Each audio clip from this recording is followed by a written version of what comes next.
G'day guys, it's Jay here. I really quickly just wanted to touch base on a few things going forward. Obviously we are in a unique situation at the moment, so myself and David are here today and he's going to run you through a whole heap of information on the board in 2 seconds. But what I wanted to say to you was, until we are officially as a state in lockdown, myself, David, Nat and Sam as well will do our tutorials out of the gym, and we will go live via Zoom for you. The links will be provided and we'll take care of all the details. But if we're unable to achieve this and we're unable to do that, then we will utilise our Huddle platform quite a lot. Now I know that I've banged on about this quite a bit. It's because it's valuable. It's because it's extremely good and beneficial. So we're working hard now to get as many resources as possible available for you guys. If you jump on your Huddle page, you'll see that I did a very quick tutorial on how to create playlists, how to cut clips, how to make comments, etc. All right. In order for you to learn, in order for you to get as much out of this strength and conditioning unit, you're going to have to engage via our communication channels. That's really, really important. So I just want to emphasize that to you. I'm going to hand over to Boyle now. He's going to jump in and talk all things strength and conditioning. All right. And we hope that this is just one of many resources that we can provide you to get the best experience this semester. All right, guys, thanks. I'll hand over to Boyle now. Thanks, Jay. Hi, I'm Boyle. To those that don't know me, I've been here for 3 years and I've been around for a long time. That's what the grey hair is all about. What we wanted to talk to today about is particularly COVID-19, and what we'd like to talk about is how to improvise. And you can look at social media, so many people are banging on the doors of what to do at home. So what we want to talk about is practical ideas about strength and conditioning, specific strength and conditioning and improvising. So important. What we wanted to do, particularly with the 3105 guys and also the 2105 to a lesser extent, learn about coaching cues when you're coaching athletes. And you really need to develop a coach-athlete relationship.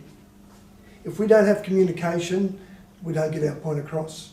And not everybody learns the same. So we've really got to understand that. And when you go through professional communication later in the unit, or you guys that have done professional communication, communication is 55% body language. 37% tone, and the verbal content doesn't mean too much. We really know what's going on when the coach comes in at half time and he's spewing because we haven't played well. You don't need to be a rocket science or do professional communication to understand the outcome of that. So what we want to do is really understand those ideas too. And we need to know about program monitoring. If you can't measure it, you can't control it. And that's the whole idea about it. And that's everything to do with strength and conditioning. We can measure it. If we're measuring speed, we measure it in metres per second. If we're measuring it on a rower, you might be measuring watts. If you're measuring strength, you're measuring it on a percentage of your 1 RM, 1 repetition maximum. And they're all measurable. If you want to do 8 reps and you want to reconvert it back to a 1 RM, you times it by 1.26. Simple as that. So that's where you guys in 2105 will get to, and you guys in 3105 should know already. So if we look at program monitoring, what do we want to know? So a lot of you guys are playing sport or have played sport. We want to know what the physiological characteristics of that specific sport that you're playing. I've had a lot to do with rugby league. I know that the players could run 8 or 9 Ks a game. I know that they might make 35 or 40 tackles, so that's the collision. And I know that they run backwards and forwards and sprint and intermittently. So what sort of speeds? Fortunately, being involved in professional sport, we have GPS data that tells how far they run, how fast they run, and also how many accels and decels and how many collisions they make. So it's easy for us. When you look at the physiological characteristics, we have our 4 physical qualities. And we do talk about strength, speed, endurance, and flexibility. We've done that in the first few weeks. You've talked about that. And then you've got sub-qualities being strength, endurance, hypertrophy, max strength, and power. So when you're looking at the physiological characteristics, we're really trying to understand how much of the strength do we need, how much endurance, how much hypertrophy, or how much strength do we need. I'll say it right now, has anybody complained about being too strong? I don't think so. Too big? If you're a swimmer, you're taking up too much resistance, but too small, not too strong. Then we have speed. How much acceleration is involved in the sport? How much max velocity is involved? How much agility you need, or how much quickness or reaction? They're the sort of things you've got to measure and understand. Endurance. You've got anaerobic and you've got aerobic. Anaerobic ATP and your lactic. So energy systems, how much intensity is there? How much volume is there? How much aerobic do you need? You need a big aerobic base in any sport to act as a recovery mechanism for you.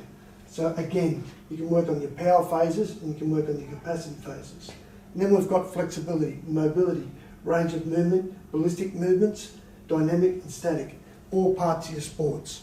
In our warm-ups and every part of our 4 physical qualities, physiological characteristics of the sport.